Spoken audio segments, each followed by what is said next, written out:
Bismillahirrahmanirrahim. Assalamualaikum warahmatullahi wabarakatuh. Innal hamdalillah nahmaduhu wa nasta'inuhu wa nastaghfiruh wa na'udzu billahi min syururi anfusina wa min sayyiati a'malina. Man yahdihillahu fala mudhillalah wa man yudlil fala hadiyalah. Asyhadu an la ilaha illallah wahdahu la syarikalah wa asyhadu anna Muhammadan abduhu wa rasuluh. Allahumma shalli wa sallim wa barik wa an'im ala abdika wa rasulika Muhammad wa ala alihi wa ashabihi wa man tabi'ahum bi ihsanin illa yaumiddin, amma ba'd. Ma'asyiral muslimin wal muslimat, pemirsa Insan TV dimanapun Anda berada, yang semoga senantiasa dirahmati Allah Subhanahu wa ta'ala.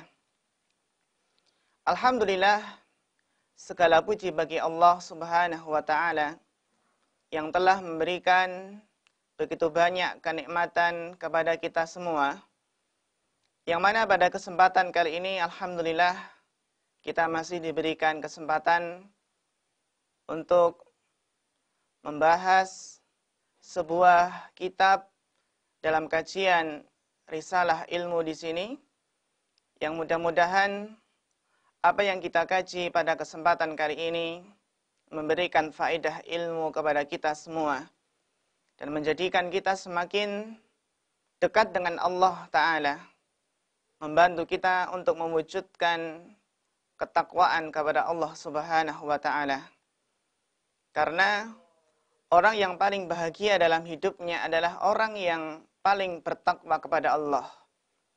Semakin seseorang memperbaiki ketakwaannya kepada Allah, maka Allah akan semakin mengangkat derajatnya. Dan Allah juga akan semakin memudahkan urusan-urusannya.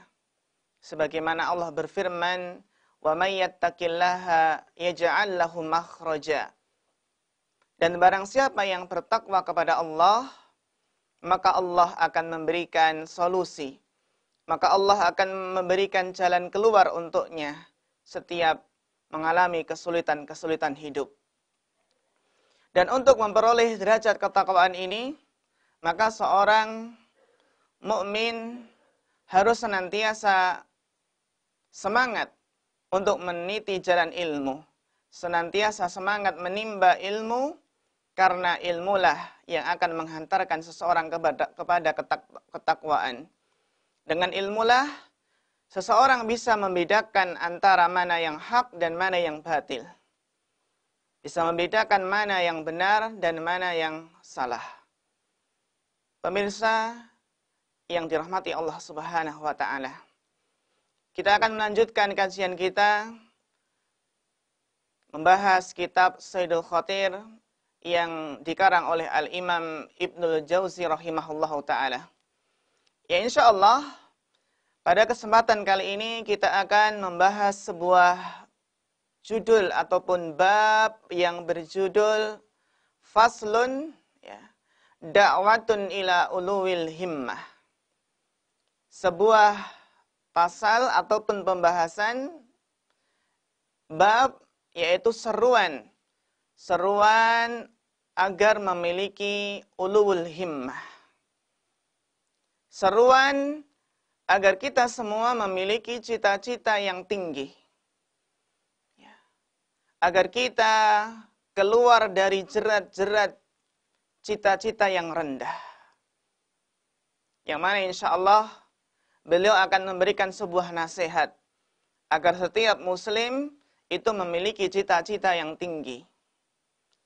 Beliau mengatakan, min alamati kamalil aqli uluwul himmah. Di antara tanda kesempurnaan akal adalah uluwul himmah. Di antara tanda kesempurnaan akal adalah cita-cita yang tinggi. Sehingga ketika seseorang memiliki cita-cita yang tinggi, harapan yang tinggi, memiliki obsesi yang tinggi, maka dia akan sempurna akalnya. Sebaliknya seseorang yang cita-citanya rendah, dia mudah puas dengan sesuatu yang rendah, maka ini menunjukkan kekurangan dalam akalnya. Tentunya kita semua menginginkan kesempurnaan akal. Tanda dari kesempurnaan akal adalah ketika seseorang memiliki cita-cita yang tinggi. Warradi bidduni dani. Kata beliau, orang yang puas, orang yang mudah puas dengan sesuatu yang sangat rendah, maka itu adalah orang yang hina, kata beliau. Jadi, tanda-tanda orang yang hina, bukan orang yang mulia, adalah orang yang bercita-cita rendah. Tentunya kita semua tidak menginginkan kehinaan. Kehinaan hidup di dunia maupun di akhirat. Kita semua, jamaah sekalian, menginginkan untuk menjadi orang-orang yang mulia. Orang-orang yang Allah angkat derajatnya. Sehingga ini sangat bertolak belakang. Orang yang cita-citanya tinggi, insya Allah akan menjadi orang yang mulia. Dan orang yang cita-citanya rendah, maka akan menjadi orang yang hina.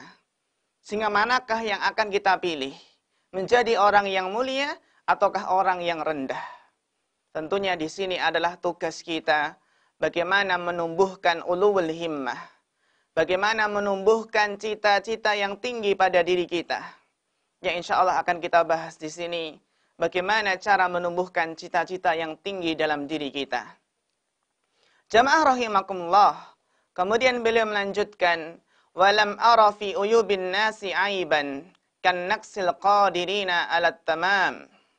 Kata beliau, aku belum pernah melihat suatu celah yang ada pada diri manusia yang lebih tercela daripada kepuasan mereka, ya, kepuasan mereka terhadap sesuatu yang rendah. Kan naksil qadirina alat tamam. Jadi sebenarnya orang tersebut mampu untuk meraih sesuatu, namun ternyata dia mencukupkan dengan sesuatu yang rendah. Padahal ia memiliki sebuah kemampuan, memiliki potensi dalam dirinya, memiliki kecerdasan, memiliki waktu, memiliki bekal-bekal untuk meraih hal tersebut, namun ternyata dia rela dan puas dengan sesuatu yang rendah. Ini adalah suatu celah, suatu aib, suatu yang cacat pada diri seseorang ketika seseorang mudah puas dengan sesuatu yang rendah. Padahal ia mampu untuk meraih sesuatu yang lebih. Sehingga jamaah sekalian yang dirahmati Allah, para pemirsa Insan TV yang dirahmati Allah. Alhamdulillah kita lihat yang ada di sekitar kita, terutama di negara kita, sebuah motivasi yang populer di telinga kita yang sering kita dengarkan. Kita sering mendengarkan sebuah nasihat atau motivasi yaitu, gantungkanlah cita-citamu setinggi langit. Gantungkanlah cita-citamu setinggi langit. Itulah yang sering kita dengar dari bapak ibu kita, dari guru-guru kita, dari ustadz-ustadz ngaji kita, bahkan dari apa? Dari orang-orang yang lebih tua dari kita. Gantungkanlah cita-citamu setinggi langit. Sebagaimana perkataan penyair, kun rajulan rijluhu fissara sabitah wahamatu hamatihi fauqas soraya. Jadilah seseorang yang kakinya itu menginjak bumi, menginjak tanah dengan kokoh. Namun, meskipun kakinya menginjak di bumi, akan tetapi cita-citanya tinggi sejauh tingginya bintang-bintang yang ada di langit. Pemirsa yang dirahmati Allah Subhanahu wa taala. Sehingga yang menjadi tugas kita adalah merenungkan selama ini cita-cita kita itu apa. Kita renungkan dan kita introspeksi, kita muhasabah. Sebenarnya selama ini yang kita kejar apa? sebenarnya yang selama ini kita cita-citakan, kita harapkan itu apa? Apakah cita-cita tersebut itu sangat rendah, terlalu rendah, atau cita-cita tersebut kurang tinggi? Maka disinilah yang perlu kita renungkan. Pernahkah kita bercita-cita? Sejauh apa cita-cita kita? Setinggi apa cita-cita kita? Dan kita renungkan, sudahkah kita berusaha untuk merealisasikan, untuk mewujudkan cita-cita tersebut? Ataukah kita masih setengah-setengah di dalam berusaha meraih cita-cita tersebut? Sudahkah terwujud cita-cita tersebut? Ataukah cita-cita tersebut terkadang hanya sebagai angan-angan kosong? Tidak ada realitisnya, ya tidak ada apa? Tidak ada buktinya. Sehingga dia tidak berjuang untuk meraih cita-cita tersebut, namun itu hanya mungkin dikatakan sebagai angan-angan yang kosong atau angan-angan yang semu. Jadi kita introspeksi diri, kita itu termasuk orang yang berjiwa besar ataukah orang yang berjiwa kerdil? Orang yang berjiwa kerdil adalah orang yang rendah cita-citanya. Orang yang berjiwa kerdil adalah orang yang takut untuk bercita-cita. Sebagian orang, ya, dia mungkin mengatakan saya nggak ingin muluk-muluk dalam bercita-cita. Mungkin dia takut untuk bercita-cita. Dia khawatir kalau cita-citanya terlalu tinggi sehingga nggak kesampaian, nanti bisa apa? Bisa stres, bisa putus asa, bisa terjatuh, atau mungkin bahkan bunuh diri, na'udzubillah. Sehingga buat apa kita takut untuk bercita-cita tinggi? Bukankah kita punya Allah Subhanahu wa Ta'ala? Allah Ta'ala yang maha kuasa. Allah yang maha kuasa untuk mengabulkan seluruh permintaan hambanya. Bukankah Allah telah memberikan modal kepada kita semua? Memberikan kemampuan yang ada, memberikan penglihatan, pendengaran, hati, akal. Semuanya adalah modal untuk meraih cita-cita tersebut. Sehingga yang perlu kita renungkan adalah sebagai apapun diri kita, dan berapapun usia kita, dimanapun kita berada, maka cita-cita yang tinggi tersebut harus senantiasa berkobar dalam dada kita. Cita-cita tersebut kita pampang di depan mata kita, sehingga adanya sebuah usaha semangat untuk mengejarnya, untuk meraih cita-cita tersebut. Bahkan sebagian saudara-saudara kita yang mungkin masih dalam belajar di SMA atau di kuliah, sebagian kita lihat saudara-saudara kita ada yang menulis cita-citanya di kertas, lalu ditempel di pintu kamarnya atau di dinding kamarnya. Sehingga ketika dia merasa kok malas, merasa lalai, dan timbul putus asa, maka ketika dia melihat tempelan kertas tersebut, terkadang dengan izin Allah, dia kembali semangat. Semangat untuk meraih cita-cita tersebut. Sehingga jangan sampai seseorang puas dengan sesuatu yang rendah. Ya. Jemaah sekalian yang dirahmati Allah Subhanahu wa Ta'ala. Maka kita pun harus apa? Harus semangat dan tidak berpangku tangan di dalam mengejar cita-cita kita. Para jamaah sekalian yang dirahmati Allah Subhanahu wa Ta'ala, kita akan memberikan beberapa contoh yang menggambarkan begitu besarnya cita-cita seorang mukmin dalam hidupnya. Yang mudah-mudahan ketika kita mendengar kisah tersebut, mudah-mudahan hal tersebut bisa membangkitkan cita-cita kita. Yang pertama, kita akan menengok dan mengingat kembali bagaimana kisah yang masyhur, kisahnya seorang pelayan Rasulullah SAW yang kita kenal, nama beliau adalah Rabi'ah bin Ka'ab al-Aslami. Ya, mungkin kita pernah mendengar kisah tersebut. Sebuah kisah yang menunjukkan cita-cita yang tinggi.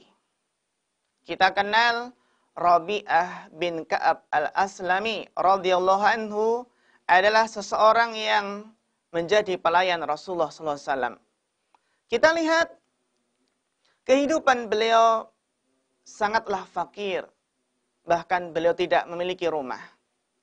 Dan biasa tidur di emperan Masjid Nabawi. Namun Masya Allah, di tengah keterbatasannya orang yang tidak punya apa-apa, namun beliau senantiasa mengisi waktunya untuk berkhidmat, untuk melayani Rasulullah SAW.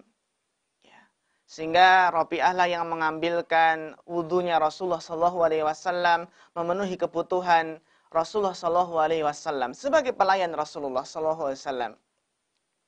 Sehingga suatu hari, ketika Rasulullah SAW melihat semangat Rabi'ah bin Ka'ab al-Aslami dalam membantu dan melayani beliau, maka pada suatu hari Rasulullah SAW berkata kepada Rabi'ah, sehingga beliau Rasulullah SAW mengatakan, wahai Rabi'ah, mintalah, niscaya aku akan memberikan kepadamu.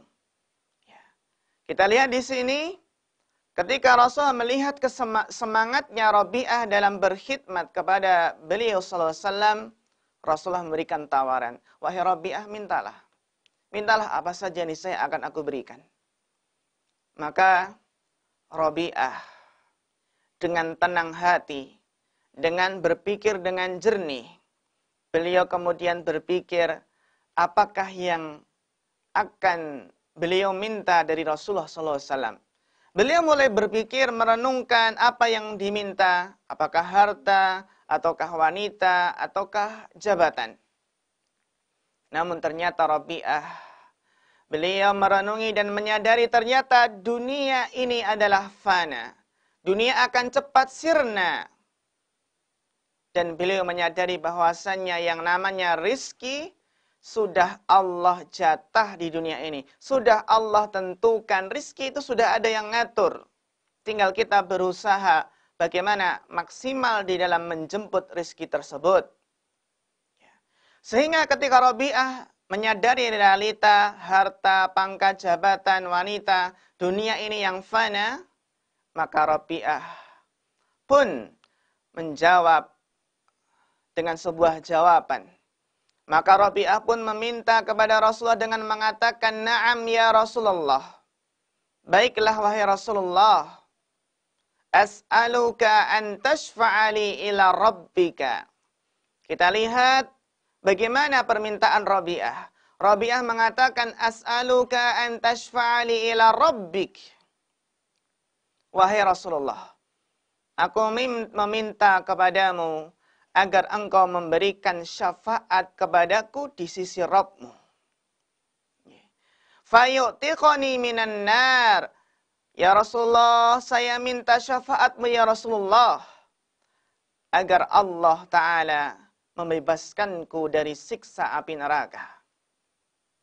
Dalam riwayat yang lain, dalam riwayat Imam Muslim, Rabi'ah mengatakan, as'aluka murafaqataka fil jannah.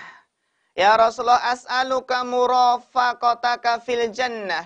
Saya memohon ya Rasulullah agar bisa menemani Anda di surga. Subhanallah. Kita lihat betapa besarnya, betapa tingginya cita-cita Rabi'ah bin Ka'ab al-Aslami. Sebuah cita-cita tinggi. Cita-cita ingin mendapatkan syafaat Rasulullah dan ingin menemani Rasulullah SAW di surga kelak. Akhirnya kemudian Rasulullah SAW berdiam sejenak. Kemudian beliau berkata, inni fa'ilun. Aku akan memenuhi permintaanmu. Fa'inni ala nafsika bikasratis sujud. Aku akan memenuhi permintaanmu wahai Rabi'ah. tetapi bantulah aku untuk mewujudkan permintaanmu dengan engkau memperbanyak sujud, dengan engkau memperbanyak salat. Hadis riwayat Ahmad. Dan para ulama al-hadis mengatakan hadis ini adalah derajatnya hasan. Pemirsa yang dirahmati Allah, kita lihat bagaimana cita-cita yang tinggi dari Rabi'ah. Dan Rasulullah SAW akan memenuhi permintaan tersebut dengan syarat, bantulah aku untuk mewujudkan cita-cita tersebut dengan engkau memperbanyak sujud, memperbanyak salat sunnah, yaitu memperbanyak merendahkan diri di hadapan Allah Subhanahu wa taala.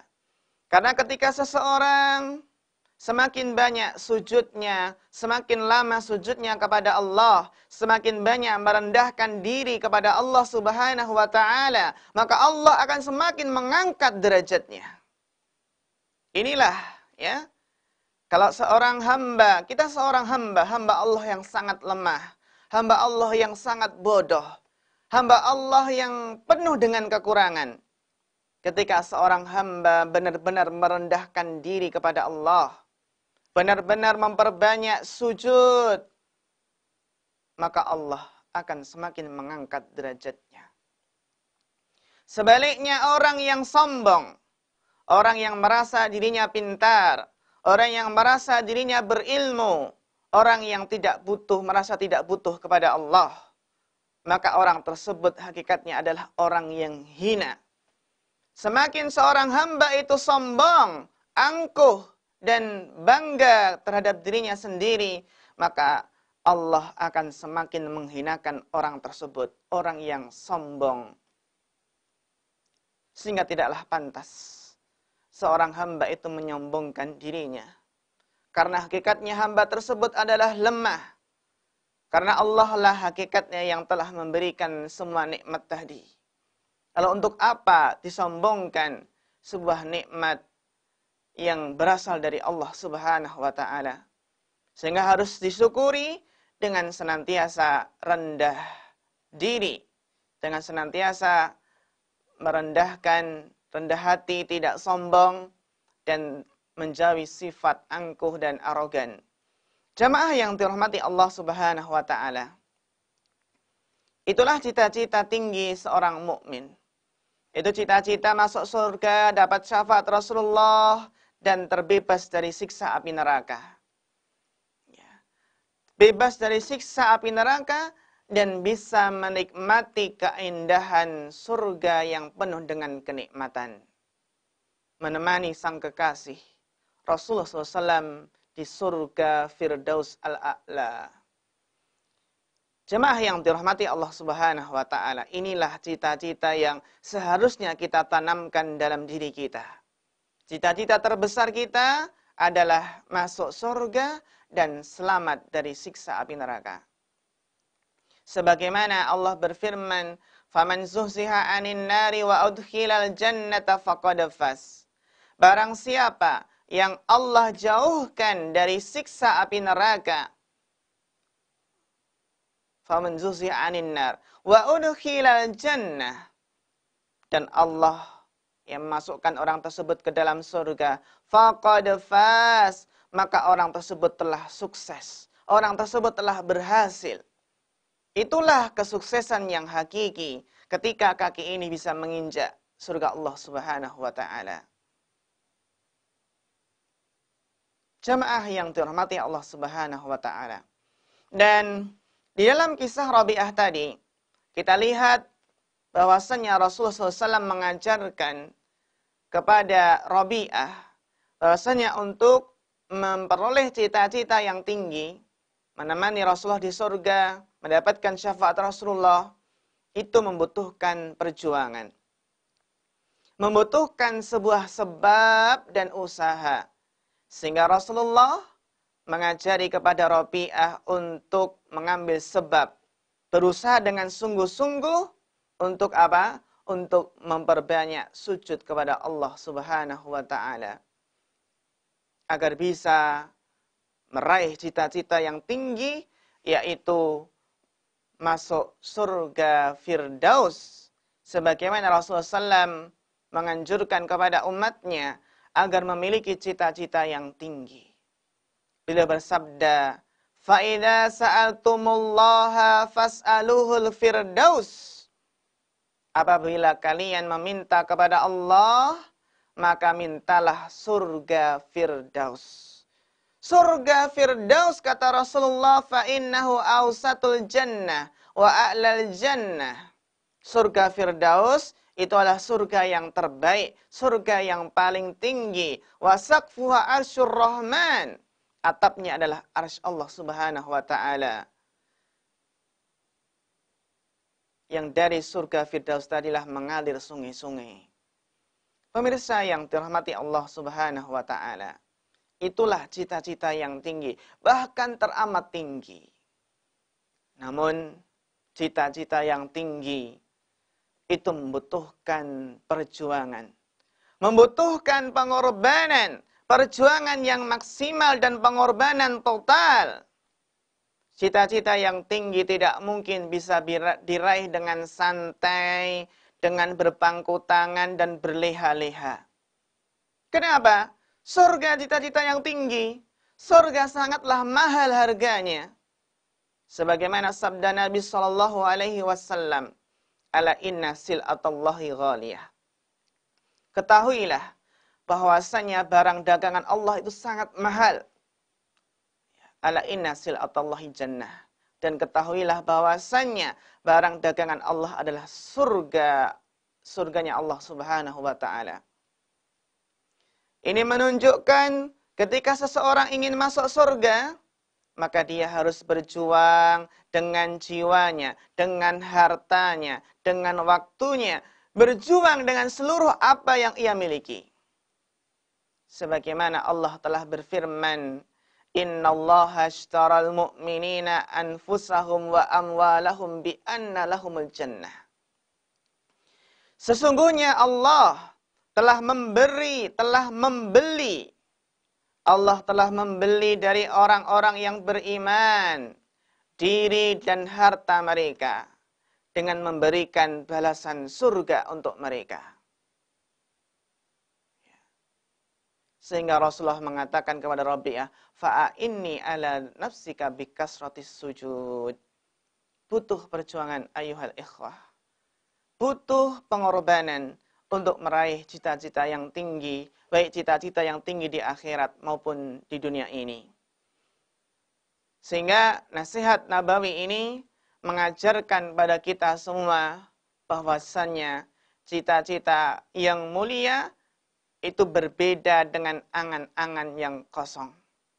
Cita-cita membutuhkan pengorbanan, sedangkan angan-angan kosong itu hanyalah buaian mimpi yang hanya ada di benak, namun tidak diwujudkan ke alam yang nyata.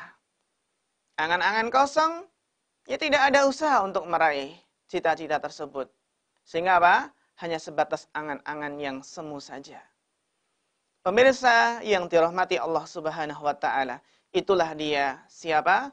Rabi'ah bin Ka'ab al-Aslami radhiyallahu anhu. Semoga kita bisa meneladani beliau dalam bercita-cita tinggi. Itu adalah cita-cita akhirat.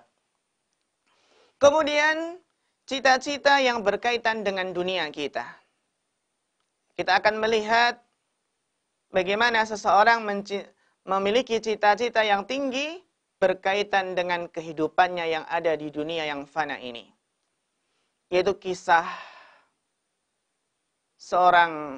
beberapa orang, itu kisah yang sangat masyhur.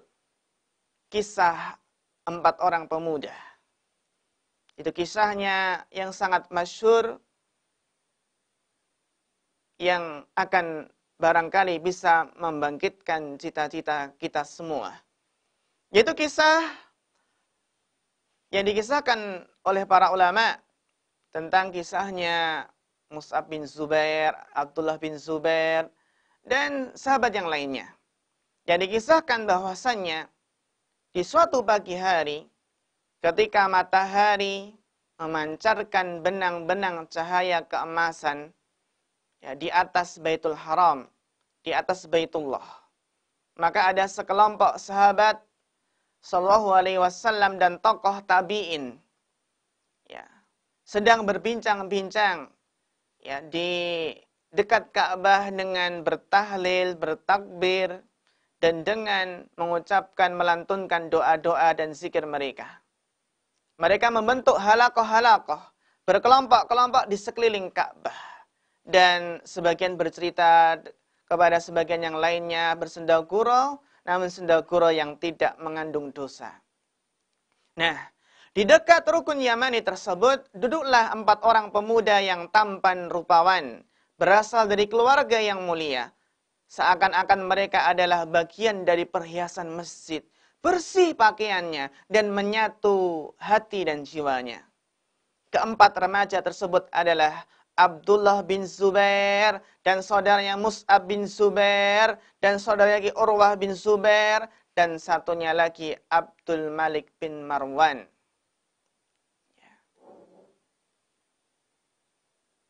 Dalam riwayat lain dikisahkan ada tambahan yaitu Abdullah bin Umar. Sehingga kemudian pembicaraan mereka semakin serius. Kemudian salah seorang di antara mereka mengusulkan agar masing-masing itu mengemukakan cita-cita yang ia dambakan. Akhirnya hayalan mereka membumbung tinggi dan cita-cita mereka mulai tumbuh. Kita lihat bagaimana cita-cita mereka. Yang pertama, mulailah Abdullah bin Zubair angkat bicara. Kemudian beliau mengatakan, cita-citaku adalah untuk menguasai Hijaz, ya, dan menjadi khalifahnya. Beliau bercita-cita menjadi penguasa Hijaz dan menjadi khalifah. Ya. Tidak kalah, tidak ketinggalan saudara Abdullah bin Zubair, yaitu Mus'ab bin Zubair menyusul. Dan beliau mengatakan, cita-citaku, keinginanku adalah untuk menguasai wilayah Irak. Dan tidak ada yang merongsong kekuasaanku. Dalam riwayat yang lain, ya, cita-cita dari Mus'ab bin Zubair selain menjadi penguasa wilayah Irak, Mus'ab juga bercita-cita ingin menikahi Sukainah binti Husain dan Aisyah binti Tolhah. Ingin menikahi wanita yang luar biasa,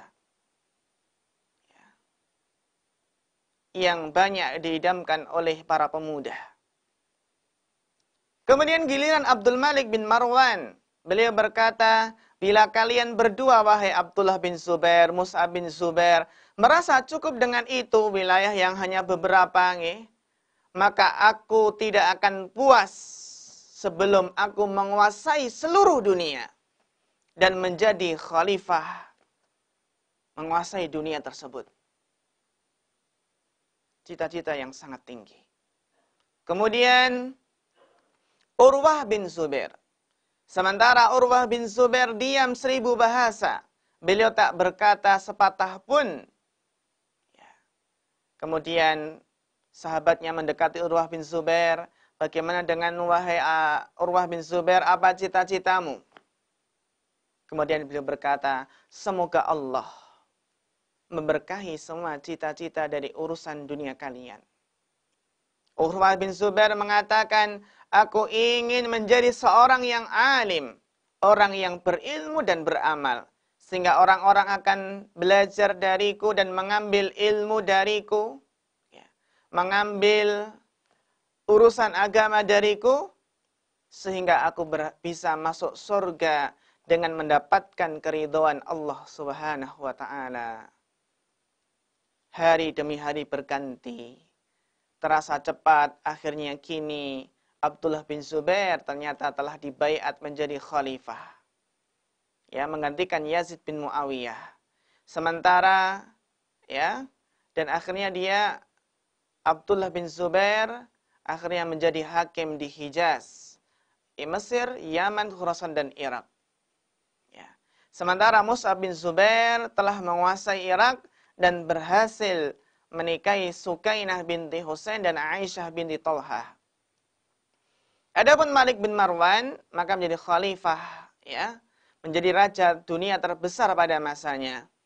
Dan demikian pula Urwah bin Zubair berhasil merealisasikan cita-cita yang beliau dambakan, yaitu apa? Beliau gigih semangat menuntut ilmu, menimba ilmu dari sisa-sisa para sahabat Nabi Shallallahu Alaihi Wasallam. Beliau Urwah bin Zubair mendatangi dari rumah ke rumah untuk menimba ilmu dari para sahabat, sehingga akhirnya beliau menjadi seseorang yang menjadi rujukan. Akhirnya Urwah bin Zubair menjadi salah satu dari fuqaha sab'ah, menjadi 7 ahli fikih Madinah yang menjadi sandaran kaum muslimin dalam urusan agama. Jamaah yang dirahmati Allah Subhanahu wa taala. Kita lihat bagaimana cita-cita yang tinggi dari mereka para pemuda yang semangat untuk mewujudkan cita-cita tersebut. Sehingga dalam urusan dunia pun kita juga punya cita-cita yang tinggi. Sehingga alhamdulillah sebagian anak-anak kita, anak didik kita, sebagian kita tanya, "Nak, apa cita-citamu kelak?" Sebagian ada yang mengatakan, "Saya ingin jadi dokter, saya ingin menjadi TNI, saya ingin menjadi polisi, saya ingin menjadi insinyur, saya ingin menjadi pengusaha yang sukses. Saya ingin menjadi orang yang paling bermanfaat." Semuanya cita-cita yang tinggi yang sangat menggembirakan. Apapun profesinya, yang penting adalah sebagai penuntut ilmu dan berusaha bertakwa kepada Allah Subhanahu wa taala. Sehingga apapun profesi dan apapun pekerjaan seseorang, jangan lupa bahwasanya dia adalah seorang penuntut ilmu. Seorang yang haus mempelajari Al-Quran, mempelajari hadis Nabi Sallallahu Alaihi Wasallam. Sehingga di tengah kesibukan pekerjaan, di tengah kesibukan profesinya, jangan lupa untuk menghadiri majelis taklim. Jangan lupa untuk mendengarkan kajian di televisi maupun di radio. Yang sekarang Masya Allah, sarana telah melimpah ruah. Tinggal kita bagaimana memaksimalkan waktu untuk meraih ilmu syar'i dengan sebuah usaha dan dengan izin dari Allah Subhanahu wa taala. Jamaah yang dirahmati Allah. Karena kita meyakini bahwasanya kita itu memiliki modal yang sama. Sebagaimana Allah berfirman, "Wallahu akhrajakum min butuni ummahatikum." Allah lah yang telah mengeluarkan dari perut ibu kalian. Allah yang telah mengeluarkan dari perut-perut ibu kalian. La ta'lamuna syai'an. Ketika manusia lahir dari perut ibunya, maka manusia dalam keadaan tidak mengetahui apa-apa. Tidak mengetahui apa-apa, benar-benar dimulai dari nol. Kemudian Allah memberikan bekal. Kemudian Allah memberikan alat. Allah memberikan sarana untuk memaksimalkan sarana tersebut. Wa ja'ala lakumus sam'a, dan Allah memberikan pendengaran. Wal absara, Allah memberikan penglihatan. Wal af'idah, Allah memberikan hati. Apa tujuannya? La'allakum tashkurun, agar kalian bersyukur kepada Allah. Agar kita bersyukur, bagaimana cara bersyukur memaksimalkan penglihatan, pendengaran, dan hati? Cara mensyukurinya adalah menggunakan alat-alat tersebut dalam kebaikan, dalam usaha meraih keridhaan Allah Subhanahu wa taala. Memaksimalkan pendengaran, penglihatan, dan hati dalam perkara-perkara dan urusan-urusan kebaikan. Mensyukurinya dengan menjauhkan dari sesuatu yang haram. Jamaah yang dirahmati Allah Subhanahu wa taala. Kita semua mulai dari nol. Lahir dalam keadaan tidak mengetahui apa-apa. Kemudian Allah memberikan bekal kepada kita, bekal pendengaran, penglihatan, dan hati, sehingga tugas kita bagaimana memaksimalkan potensi yang ada pada diri kita. kita memiliki potensi yang terpendam barangkali. Bagaimana kita menumbuhkan, membangkitkan, memaksimalkan potensi tersebut sehingga berhasil, mudah-mudahan berhasil meraih cita-cita yang diharapkan, yang diidam-idamkan. Sehingga para jamaah yang dirahmati Allah, tugas kita adalah bagaimana memaksimalkan alat sarana potensi tersebut. Kita maksimalkan pendengaran kita, mendengarkan majelis taklim, mendengarkan hal-hal yang bermanfaat, mendengarkan kajian sambil nyetir mobil, mendengarkan kajian sambil mencuci, sambil ngepel, sambil nyetrika, dan lain sebagainya. Mengusahakan mendengar hal-hal yang bermanfaat, mendengar kajian, mendengar murotal Al-Quran, dan menjauhi hal-hal yang sifatnya haram, seperti mendengarkan musik-musik yang itu akan merusak hati seseorang. Memaksimalkan penglihatan, maka apa? Dimaksimalkan dengan senantiasa rajin melihat, membaca Al-Quran. Memaksimalkan penglihatan berarti apa? Maksimal, sungguh-sungguh dalam membaca. Menjadi sikutu buku yang sangat rindu kalau pada suatu hari dia nggak baca, dia rindu akan baca. Berbahagialah orang yang memiliki sifat gemar membaca. Karena orang besar, untuk menjadi orang yang besar, orang yang sangat berpengaruh dan bermanfaat bagi umat ini, adalah orang-orang yang banyak membaca. Kita lihat para ulama, berapa jam mereka membaca. Ada yang belasan jam, ada yang mungkin 15 jam setiap hari. Ada yang puluhan jam, lebih dari 10 jam membaca dalam sehari. Sedangkan kita jamaah sekalian, berapa jam kita membaca? Mungkin kita membacanya banyak, tapi bukan membaca ilmu agama. Mungkin membaca apa? Membaca WhatsApp, membaca berita-berita yang mungkin kurang bermanfaat.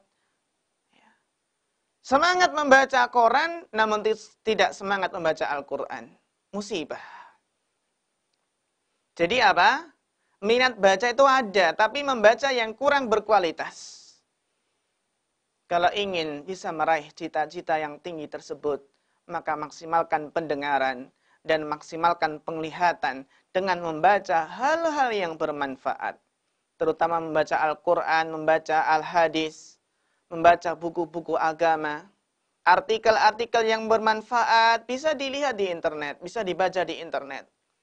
Dan menjauhi hal-hal bacaan-bacaan yang kurang mendidik dan kurang bermanfaat. Demikian juga hati, demikian juga akal. Kita maksimalkan akal untuk senantiasa berpikir, untuk merenungi ciptaan Allah, merenungi apa saja yang ada di sekitar kita. Kita biasakan akal hati kita itu untuk menganalisis, untuk berpikir, agar kita termasuk orang-orang yang berakal, orang-orang yang mau menggunakan pikirannya. Memikirkan kekuasaan Allah, memikirkan ciptaan Allah, ayatul kauniyah wa ayatul syar'iyah. Sehingga modal kita sama. Kita mulai dari nol, maka tidak pantas seseorang itu puas dengan cita-cita yang rendah. Sehingga sangat disayangkan ya, sebagian saudara kita, sebagian kita lihat fenomena yang menunjukkan orang yang hanya memiliki cita-cita yang rendah. Himmah yang rendah. Termasuk indikasi bahwasanya seseorang memiliki cita-cita yang rendah adalah ketika seseorang tidak mau menuntut ilmu agama. Itulah orang yang cita-citanya rendah pada hakikatnya. Meskipun dia orang yang kaya, meskipun dia jabatannya tinggi, namun ketika dia tidak mau menuntut ilmu agama, ketika dia tidak mau menghadiri majelis taklim, maka pada hakikatnya dia adalah orang yang cita-citanya rendah. Ketika seseorang tidak mau mempelajari apa saja yang wajib untuknya, maka itulah orang-orang yang cita-citanya rendah. Tidak mau mempelajari rukun-rukun solat, syarat-syarat sah solat, wajib-wajib solat. Tidak mau mempelajari apa saja yang wajib untuknya.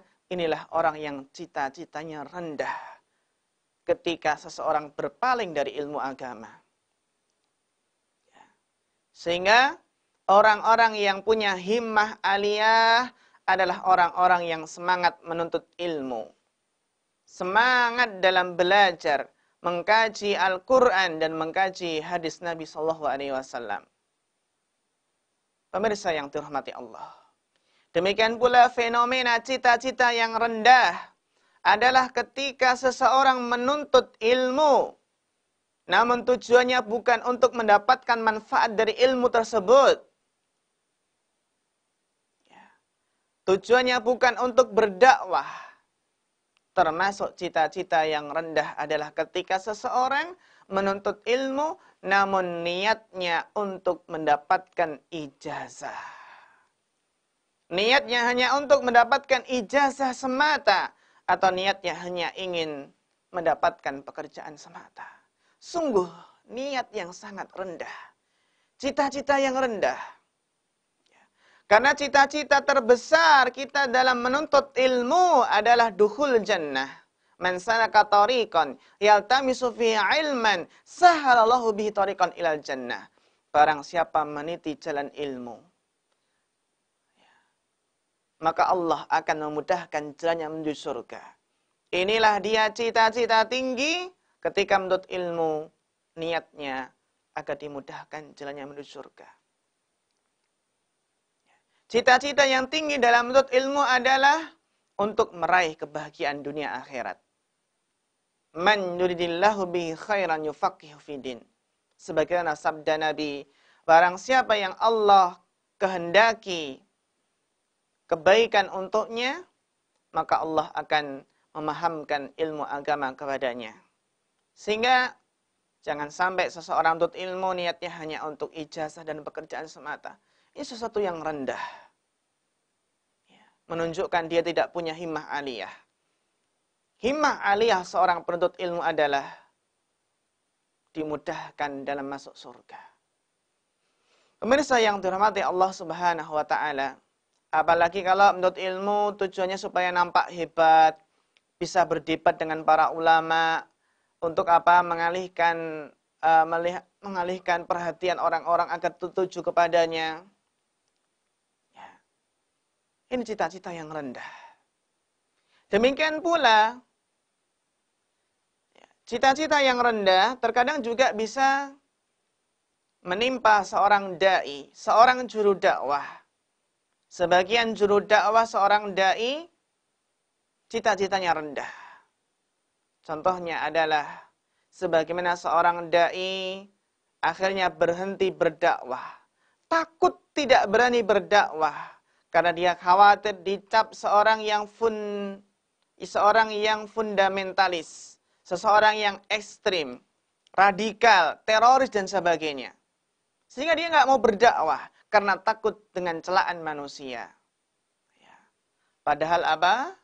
Padahal yang ia sampaikan adalah hak. Dan ia berusaha menyampaikan dengan benar. Maka apa? Maka tugasnya adalah dia hanya sebagai seorang yang menyeru kepada jalan yang benar.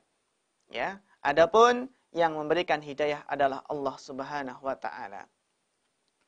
Seorang juru dakwah yang cita-citanya rendah adalah ketika berdakwah ada sedikit rintangan, ada sedikit hambatan, kemudian dia berhenti berdakwah. Tidak mau berdakwah lagi. Putus asa. Merasa nggak ada pengikutnya, merasa pengikutnya sedikit. Pemirsa yang dirahmati Allah. Harus kita akui dan kita sadari bahwasannya tolak ukur keberhasilan dakwah bukan dinilai dari banyak jamaahnya atau tidak. Kita lihat wa ra'aitun nabiyya wa ma'ahu rajulun aw rajulani. Sebagian nabi pengikutnya hanya 1 orang, 2 orang. Wan nabiyya laisa ma'ahu ahad. Bahkan terkadang sebagian nabi tidak memiliki satu pengikut pun. Ini menunjukkan bahwasannya ukuran kebenaran, ukuran sukses dalam berdakwah tidaklah dinilai dari banyaknya pengikut. Kita lihat orang-orang firqah-firqah yang menyimpang dari golongan Ahlus Sunnah wal Jamaah. Ya. Menyimpang dari firqah najiyah. Menyimpang dari manhaj salaf, manhaj Ahlus Sunnah wal Jamaah. Pengikut mereka pun banyak. Namun terkadang yang mereka seru adalah kesyirikan. Terkadang yang mereka seru adalah bid'ah. Terkadang mereka menyeru untuk memiliki pemikiran khawarij. Pemikiran yang keluar dari ketaatan kepada pemerintah. Ya. Kita lihat, pengikut kesesatan pun jumlahnya banyak. Wa in tuti aktsara man fil ardi yudilluka an sabilillah. Jika engkau turuti kebanyakan manusia yang ada di muka bumi ini, niscaya akan menyesatkanmu dari jalan Allah. Sehingga al-haq, kebenaran itu adalah sesuai dengan sunnah Nabi dan sunnah khulafa'ur rasyidin, sesuai dengan manhaj para sahabat, para salaf, bagaimana dalam memahami agama ini. Ya. Kebenaran adalah sesuai dengan sunnah, sesuai dengan tuntunan Rasul dan tuntunan para sahabat. Ya. Dipahami oleh pemahaman para sahabat. Itulah al-haq, kebenaran, meskipun engkau sendirian di kampung. Sehingga para ulama beri nasihat, janganlah engkau terperdaya dengan banyaknya pengikut. Namun yang mereka seru adalah kesesatan. Dan engkau jangan bersedih, meskipun engkau sendirian dalam meniti jalan kebenaran tersebut. Karena al-jamaah alal haq. Dikatakan jamaah, ahlus sunnah wal jamaah, ketika berada di atas kebenaran. Para jamaah yang dirahmati Allah Subhanahu wa ta'ala. Sehingga seorang mukmin, orang yang beriman kepada Allah Subhanahu wa ta'ala, tidak pantas baginya untuk memiliki cita-cita yang rendah. Karena bukti keimanannya kepada Allah, kepada hari akhir, maka selayaknya dipompa cita-cita harapan yang tinggi tersebut, ia gantungkan, ia benar-benar berharap kepada Allah Subhanahu wa ta'ala. Pemirsa yang dirahmati Allah, ternyata di sana ada beberapa penyebab yang menyebabkan, yang mempengaruhi cita-cita seseorang. Yang mempengaruhi orang tersebut itu punya himmah aliyah atau himmah yang rendah. Jadi tinggi rendahnya himmah itu ada beberapa faktor yang mempengaruhinya. Ada beberapa sebab yang mempengaruhinya. Ya. Tentunya ya kita semua berharap memohon kepada Allah agar Allah memberikan karunia kepada kita himmah aliyah, cita-cita yang tinggi. Dan kita juga berusaha menjauhi hal-hal yang bisa menyebabkan himmah itu rendah. Maka ada faktor-faktor di sana yang mempengaruhi tinggi rendahnya himmah. Di antaranya adalah tabiat manusia. Allah telah menciptakan manusia sesuai dengan tabiatnya masing-masing. Maka oleh karena itu, kita berusaha memahami bagaimana tabiat kita. Bagaimana kecenderungan kita. Kita memilih sesuatu, bercita-cita, ya sesuai dengan apa yang menjadi potensi, sesuai dengan apa bakat kita. Ya, maka untuk mengembangkan potensi tersebut, maka kita pun harus mengenal apa bakat kita. Contohnya adalah ketika seseorang memiliki kemampuan yang berpikir bagus, kemampuan menghafal, kemampuan menganalisis, kemampuan memahami, maka ini Masya Allah sebuah nilai plus, sebuah bekal yang luar biasa, yang bisa ia kembangkan semangat menuntut ilmu agama sehingga harapannya menjadi ulama, ya, menjadi ulama yang bermanfaat bagi umat. Kita lihat sebagaimana Rasulullah SAW itu sangat memahami potensi-potensi para sahabat. Maka Rasulullah memberikan tugas sesuai dengan tabiat potensi yang dimiliki oleh para sahabat. Kita lihat contohnya Abu Hurairah radhiyallahu anhu. Ya. Abu Hurairah sahabat yang paling banyak meriwayatkan hadis Nabi sallallahu alaihi wasallam. Maka Nabi mengajari banyak hadis. Karena Abu Hurairah itu kita lihat memiliki hafalan yang kuat. Ya. Abu Hurairah itu sangat kuat dalam hafalan hadis beliau. Sehingga beliau sangatlah pas untuk apa? Untuk menjadi sahabat yang paling banyak meriwayatkan hadis Nabi sallallahu alaihi wasallam. Beliau memaksimalkan potensi yang ada pada diri sahabat Abu Hurairah radhiyallahu anhu. Sehingga termasuk nasihat Rasulullah kepada Abu Hurairah adalah wa an utira qabla an anam. Nasihat Nabi kepada Abu Hurairah di antaranya adalah salat witir sebelum tidur. Ya. Ini menunjukkan apa? Keadaan seseorang itu berbeda-beda. Ya. Kita menyadari kita mengetahui yang paling bagus ija'alu akhir salatikum. Jadikanlah akhir salat kalian itu dengan witir. Salat witir yang paling bagus adalah di akhir malam. Namun ketika seseorang khawatir tidak bisa bangun malam, maka dia bisa salat witir sebelum tidur. Karena Abu Hurairah radhiyallahu anhu, beliau di malam hari semangat belajar. Beliau semangat murojaah hafalan hadisnya. Semangat belajar sampai larut malam. Sehingga ketika sebelum tidur, beliau dianjurkan agar sholat witir terlebih dahulu. Ya. Karena apa? Karena apabila dikhawatirkan nanti tidak bisa bangun malam. Rasulullah SAW sangat mengetahui potensi sahabat. Sebagaimana kita lihat Usamah bin Zaid, beliau memiliki potensi yang luar biasa dalam hal perang, dalam hal strategi perang dan lain sebagainya, dalam urusan peperangan. Maka Rasulullah SAW mengangkat beliau di usia yang belia. Di usia 18 tahun, Rasulullah angkat Usamah bin Zaid menjadi panglima perang dalam melawan tentara Romawi. Padahal di sana ada Abu Bakar, ada Umar. Namun seseorang memiliki keahlian masing-masing, memiliki potensi masing-masing. Kita lihat sebagaimana Khalid bin Walid. Khalid bin Walid, kita lihat tidaklah sama dengan Abu Hurairah dalam masalah hadis. Namun Khalid bin Walid, beliau memiliki kemampuan dalam berperang. Sangat tangkas di medan peperangan. Sehingga Rasulullah SAW memilih beliau sebagai panglima perang. Demikian pula Abu Bakar dan khalifah setelahnya mengangkat Khalid bin Walid sebagai panglima perang untuk melawan orang-orang kafir. Inilah yang pertama, tabiat seseorang. Bagaimana tabiat orang tersebut? Ya, tabiat para sahabat memiliki cita-cita yang tinggi. Faktor berikutnya yang mempengaruhi tinggi rendahnya himmah atau cita-cita adalah bagaimana bapak dan ibu mentarbiyah anak di rumah. Ya. Karena apa? Ma min mauludin illa yuladu alal fitrah.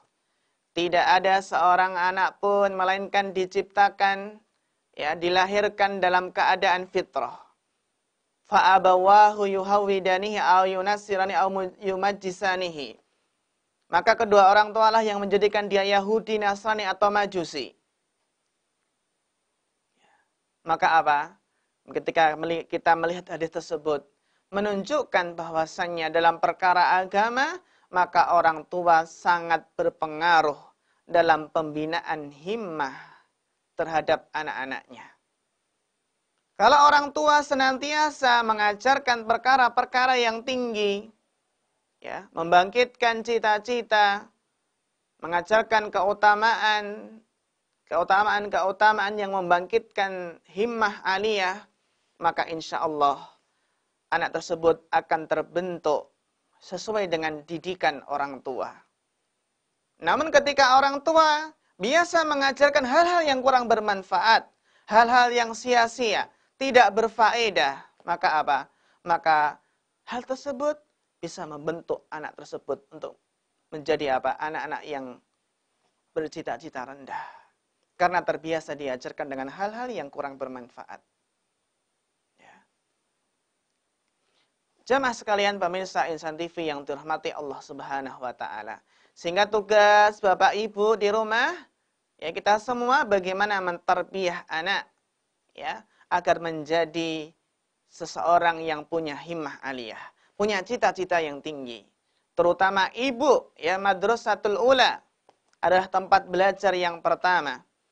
Kalau seorang ibu mempersiapkan anaknya, ya, dengan baik, maka akan lahir generasi yang baik pula, generasi yang akan berpengaruh terhadap umat ini, terhadap dunia ini. Pemirsa yang dirahmati Allah, demikian pula hal-hal yang mempengaruhi tinggi rendahnya himmah dan cita-cita adalah al-bi'ah, lingkungan, masyarakat. Apabila masyarakatnya itu baik, masyarakatnya itu obsesinya atau tujuan mereka, cita-cita mereka adalah tinggi, maka seseorang akan terpengaruh dengan lingkungan, dengan bi'ah tersebut. Ya. Maka akan apa? Akan ikut memiliki cita-cita yang tinggi. Sebaliknya kalau seseorang hidup di daerah yang di situ banyak pengangguran, banyak bermalas-malasan, banyak nongkrong-nongkrong saja, kurang dari hal-hal yang bermanfaat, hidup di lingkungan banyak di situ masyarakat, tetangga, ibu-ibu yang hanya senang ngerumpi saja, membuang-buang waktu, maka akan terbentuk oleh lingkungan tersebut. Sehingga bi'ah, lingkungan sangat penting untuk membentuk cita-cita yang tinggi. Ya, kalau seseorang anak melihat teman-temannya, ya, seorang melihat teman-temannya malas-malasan, ya, dalam pengangguran, maka akan apa? Akan berpengaruh, akan memberikan pengaruh. Sehingga bi'ah lingkungan sangat penting sekali untuk menumbuhkan, membangkitkan cita-cita yang tinggi. Kemudian berikutnya, yang mempengaruhi tinggi rendahnya himmah adalah diantaranya adalah tarbiyah dari seorang guru. Tarbiyah dari seorang kiai, dari seorang ustadz. Yang mana dengan tarbiyah dari para ustadz dan para ustadzah, maka apa? Ini bisa menumbuhkan, bisa menanamkan himmah yang tinggi kepada anak. Karena terkadang seorang anak itu terkadang lebih percaya kepada gurunya dari orang tuanya. Sehingga guru memiliki peran yang besar di dalam menumbuhkan cita-cita yang tinggi kepada anak didiknya. Pemirsa yang dirahmati Allah Subhanahu wa taala. Berikutnya, hal-hal yang mempengaruhi tinggi rendahnya himmah seseorang adalah perlunya adanya tasjid, adanya pembakar semangat. Maka apa? Kita arahkan anak didik kita kepada perkara-perkara yang bagus, perkara-perkara yang bermanfaat, yang bisa membangkitkan cita-cita yang luhur, cita-cita yang mulia. Demikian pula yang bisa membangkitkan himmah adalah al-iman. Adalah iman. Iman kepada Allah, iman kepada hari akhir. Iman kepada hari akhir inilah yang menjadi motivasi, menjadi generator, menjadi penggerak seseorang untuk semangat di dalam meraih cita-cita yang luhur, cita-cita yang tinggi tersebut. Iman kepada hari akhir, kepada surga, adanya surga dan neraka. Itulah yang memotivasi seorang semangat untuk melakukan kebaikan. Semangat untuk mengejar cita-cita yang tinggi. Dan yang terakhir, di antara yang mempengaruhi, bisa membangkitkan himmah seseorang adalah membaca sejarah para salaf, para ulama yang mereka memiliki cita-cita yang tinggi. Ketika membaca sirah perjalanan mereka para ulama salaf yang memiliki cita-cita yang tinggi, maka inilah yang akan memberikan bekas, memberikan pengaruh, sehingga bisa memompa semangat cita-cita seseorang untuk meneladani para ulama salaf. Sehingga ketika seseorang merasakan putus asa, merasa lemah dalam mengejar cita-cita, merasa lelah, merasa penat dalam mengejar cita-cita, kita buka kembali lembaran-lembaran sejarah. bagaimana para ulama semangat untuk mengejar cita-cita mereka. Ya insya Allah, membaca sirah para ulama inilah yang akan memompa kembali, membangkitkan semangat untuk meraih cita-cita tersebut. Sehingga sabar, berusaha teguh, berusaha kokoh, dan berusaha istiqomah di dalam meraih cita-cita yang diidam-idamkan tersebut. Pemirsa yang dirahmati Allah Subhanahu wa taala, sehingga kita memohon kepada Allah Subhanahu wa taala, semoga Allah memberikan karunia kepada kita semua himmah aliyah. Semoga Allah memberikan kepada kita semua cita-cita yang tinggi kepada anak-anak kita, keluarga-keluarga kita, dan anak didik kita, santri-santri kita, murid-murid kita semua.